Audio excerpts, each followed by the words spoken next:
Matod pa sa usa ka CFD, si David kuno ni kumpisal ngadto kang Nathan ug wa midirekta ngadto sa Ginoo. Si David mi kumpisal ni Nathan, wa mo direktas Ginoo. Mauna nga kanang moingon tag i-direct to God, wa na magbasa sa tibuok Biblia. Ang tinuod nga wala gabasa og Biblia kadtong mga tawo nga motuo sa giyaw-yaw ni ining tawhana. Kay gusto ni ining tawhana nga patuhuon mo nga kanang ilang gitudlo bahin sa pagkumpisal ngadto sa mga pari, gitudlo usab diha sa Biblia. Pero kana usa kada kong sayo, ilabi na sa iyang paggamit ni David ug ni Nathan. Ngano man, tungod kay ang paghitabo ni David ug ni Nathan, wala kini nihaom sa pagtulun-an nga gitudlo sa Romano Katoliko bahin sa pagkumpisal ngadto sa pari. Ania ang mga kamatuoran, mga higalang mga igsoon.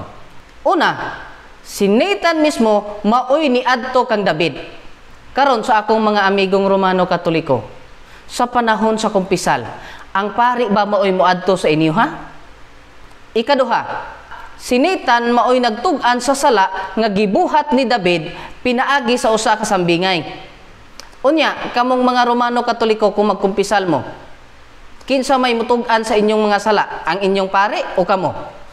Ikatulo, sa dihang gitug-anan ni Nathan si David sa iyang nahimo nga sala pinaagi sa usa ka sambingay, si David sa way pangduha-duha iyang giadmitar ang iyang nahimo nga sala.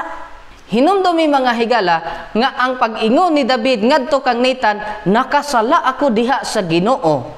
Dili usa ka pagkumpisal, kundili usa ka pag-admitar sa sala nga iyang gibuhat nga gitug-an ni Nathan diha kaniya.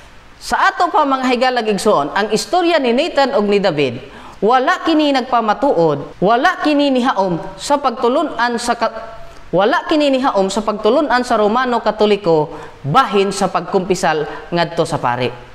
Klaro kaayo ang gisulti sa balaang kasulatan mga higalag mga igsoon nga didto ta sa Dios magkumpisal sa atong mga sala, dili sa mga pari sa Romano Katoliko. Unang Juan kapitulo 1 bersikulo 9, ang pulong sa Dios, apan kun isulti nato sa Dios ang atong mga sala, kasaligan siya nga mopasaylo kanato sa atong mga sala ug sa paghinlo kanato sa tanan natong mga kalapasan. Buhaton niya kini tungod kay matarong siya. Klaro mga higalag mga igsoon nga ang pagtulun-an sa Romano Katoliko bahin sa pagkumpisal ngadto sa mga pari kini wala gitudlo sa balaang kasulatan. Mao nga dapat natong tun-an ang Biblia. Know the truth, and the truth shall set you free.